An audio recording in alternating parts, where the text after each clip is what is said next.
आज की कथा भगवान शिव की कथा है। इसको अंत तक जरूर सुनेगा। शिव आराधना में लीन भक्त की रक्षा के लिए महाकाल ने भस्म कर दिया काल को। एक दिन ऋषियों ने सूर्य जी से पूछा कि कुमार कार्तिकेय का जन्म देवासुर संग्राम में देवताओं के सेनापति का पद संभालने और तारकासुर को मारने के निमित्त हुआ था। भगवान निस्कंदन ने तारकासुर का वध कर दिया। इसके बाद क्या हुआ? सूर्य जी बोले, तारकासुर वध से प्रसन्न हो सभी देवतागण कुमार कार्तिकेय के पास पहुँचे। उन्हें नमस्कार कर उनकी प्रशंसा की। देवताओं के पीछे पर्वतगण भी थे। उन्होंने तो भगवान कार्तिकेय की भरपूर आराधना की। कार्तिकेय प्रसन्न हुए। सूर्य जी बोले, इस अवसर पर भगवान कार्तिकेय ने महादेव शिव का महात्म्य बताते हुए राजा श्वेतकेतु की रोचक कथा सुनाई। वह कथा बताते हैं कि शिव भक्त कैसे काल को भी जीत लेता है। एक राजा थे, नाम था श्वेतकेतु। सदाचारी, सत्यवादी, धर्म के मार्ग पर चलने वाले शूरवीर और प्रजापालक अपनी पूरी ताकत से प्रजा का पालन और समुचित निष्ठा और लगन से शिव भक्ति, यही उनका काम था। भोले की कृपा से उनके राज्य के लोग दुख, दरिद्रता, अकाल मृत्यु, महामारी से बहुत दूर थे। अर्सन, धर्म और प्रजा पालन में बुद्धि लगाए राजा अपना लंबा जीवन बिना किसी रोग, दोष, शोक के काटा। बुढ़ापे में एक दिन जब वे अपने परामर्शदाता ठाकुर जी की आराधना में लीन थे, उनका जीवन काल समाप्त हो गया। चित्रगुप्त ने धर्मराज से कहा था कि राजा श्वेतकेतु की आयु अब पूरी हो चुकी है।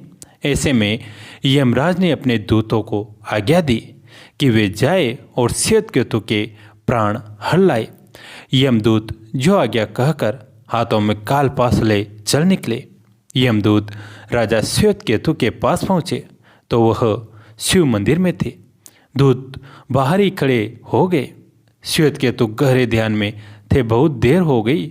श्वेतकेतु का ध्यान नहीं टूटा, न ये दूत हिले। दूत बिना अपना काम किए खड़े रहे। जब वे वापस यमराज तक नहीं पहुँचे तो यमराज ने विलंब होते देखा तो कालदंड संभाला और खुद चल पड़े। धर्मराज हाथों में कालदंड को ऊपर उठाए इस तरह पहुँचे कि वे अभी दूतों को देरी के लिए दंड देंगे। वे श्वेतकेतु के प्राणों को लेकर चल देंगे। पर यहाँ तो माजरा दूसरा था। श्वेतकेतु को शिव के गहन ध्यान में देख यमराज भी ठिठक गए। शीघ्र ही यह सूचना काल तक पहुंच गई। वह भी वहां उपस्थित हो गया। ये सब देखने के बाद उसने कहा, धर्मराज, आपके पास दूत भी हैं और कारण भी, पुलिस पास और कालदंड भी, फिर भी अभी तक आप इसके प्राण क्यों नहीं हर पा रहे? धर्मराज, ये बहुत ही अशोभनीय है कि आप केवल इसके प्राण लेकर नहीं जा पा रहे हैं, बल्कि डरे हुए भी प्रतीत होते हैं। यमराज ने विनम्रता से कहा, यह भगवान शिव का अनन्य भक्त हैं। यह भी पूरी तरह शिव पूजा में डूबा है। हम इसका उल्लंघन नहीं कर सकते। त्रिशूलधारी भगवान महादेव के भय से ही हम यहाँ मूर्ति बने खड़े हैं। यह सुनकर काल क्रोधित हो गया। अभी यह सारी बातें शिवालय के बाहर ही चल रही थी।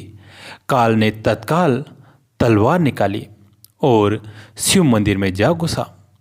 काल ने देखा कि राजा श्वेतकेतु अभी भी भगवान शिव के लिंग स्वरूप के सामने बैठे ध्यान मगन हैं। वो झपट कर आगे बढ़ा। उसने राजा श्वेतकेतु का सिर काटने को जैसे ही तलवार उठाई, शिव ने अपना तीसरा नेत्र खोलकर काल की ओर देखा। काल को चित्कार करने भर का समय न मिला। वहीं श्वेतकेतु के सामने ही जलकर भस्म हो गया। यमराज और यमदूत तो पहले ही दूर हो चुके थे। थोड़ी देर बाद जब राजा श्वेतकेतु का ध्यान टूटा, आंख खोली तो राख में बदल चुके काल की ओर देखा। उन्हें चिंता हुई कि यह कौन है और क्या है। श्वेतकेतु ने भगवान शिव से पूछा, हे भगवान, आपको बारंबार नमस्कार हैं। ये क्या कौतुक है? कौन है जो मेरे आगे जला दिया गया? इसे किसने और क्यों जलाया? मुझे नहीं पता। इस अद्भुत कार्य का रहस्य कृपया बताइए।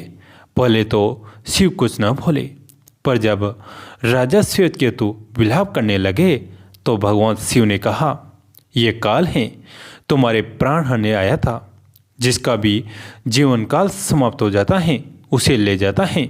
धरती पर कुछ और सदाचारियों का भला तुम्हारे जरे हो सके, इसलिए मैंने इसे जला दिया। श्वेतकेतु बोले, महादेव, इसने कौन सा ऐसा कुकृत्य किया था? ये काल तो आपकी ही आज्ञा से तीनों लोकों में विचरता है, लोक को नियंत्रण में रखता है। इसी के भय से तो लोग पुण्य कार्य करते हैं। भगवान, आप इसे शीघ्र ही जीवित कर दे। भगवान शिव ने काल को जीवित कर दिया। काल की आंखें खुली। सबसे पहले उसने राजा श्वेतकेतु को अपने गले लगा लिया। इसके बाद काल ने महादेव की बहुत लंबी स्तुति की। फिर श्वेतकेतु से बोला, राजन, तुम सा तो तीनों लोकों में भी कोई नहीं है। तुमने तीनों लोकों में अजय काल को भी जीत लिया है। मुझे भगवान शिव की तरफ से अभेदान दो। राजा ने काल को नमस्कार किया, कहा, काल, आप तो स्वयं ही भगवान शिव के स्वरूप हैं और मेरे लिए पूजनीय हैं। आप जैसा चाहते हैं वैसा ही होगा। राजा श्वेतकेतु का उत्तर सुनकर काल चला गया। काल ने अपने दूतों से कहा, जो लोग सच्ची शिव आराधना में लीन रहते हैं, सिर पर जटा और गले में रुद्राक्ष बांधते हैं, विभूति का त्रिपुंड ललाट पर लगाते हैं और पंचाक्षर मंत्र का जाप करते हैं, उन्हें कभी मेरी नगरी में न लाना। आगे चलकर इसी तरह का आदेश यमराज ने भी दिया। श्वेतकेतु अब काल से निर्भय हो गए थे। उन्होंने लंबे समय तक राज किया और एक समय उससे मुक्ति होकर भगवान शिव का साजुष्य प्राप्त कर लिया, यानी शिव तत्व में ही विलीन हो गए। हिंदू धर्म ग्रंथों के अनुसार भगवान गणेश को भगवान श्री कृष्ण का अवतार बताया गया है और भगवान श्री कृष्ण स्वयं भगवान विष्णु के अवतार हैं। लेकिन जो तुलसी भगवान विष्णु को अत्यंत प्रिय हैं, इतनी प्रिय कि भगवान विष्णु के ही एक रूप शालिग्राम का विवाह तक तुलसी से होता है। वही तुलसी भगवान गणेश को अप्रिय है, इतनी अप्रिय कि भगवान गणेश के पूजन में इसका प्रयोग वर्जित है। पर ऐसा क्यों? इसके संबंध में एक पौराणिक कथा है। एक बार श्री गणेश गंगा किनारे तप कर रहे थे। इसी काल अवधि में धर्मात्मज की नवयौवन कन्या तुलसी ने विवाह की इच्छा लेकर तीर्थ यात्रा पर प्रस्थान किया। देवी तुलसी सभी तीर्थ स्थलों का भ्रमण करते हुए गंगा के तट पर पहुंची। उनके समस्त अंगों पर चंदन लगा हुआ था।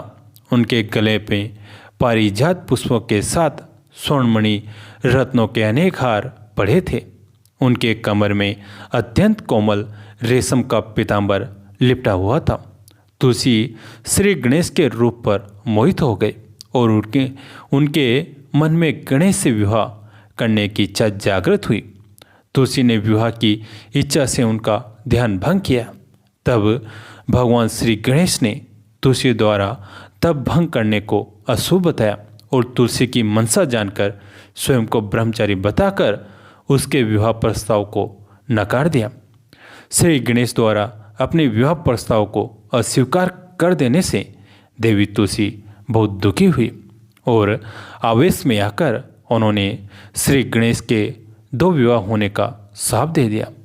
इस पर श्री गणेश ने भी तुलसी को शाप दे दिया कि तुम्हारा विवाह एक असुर से होगा। एक राक्षस की पत्नी होने का शाप सुनकर तुलसी ने श्री गणेश से माफ़ी मांगी।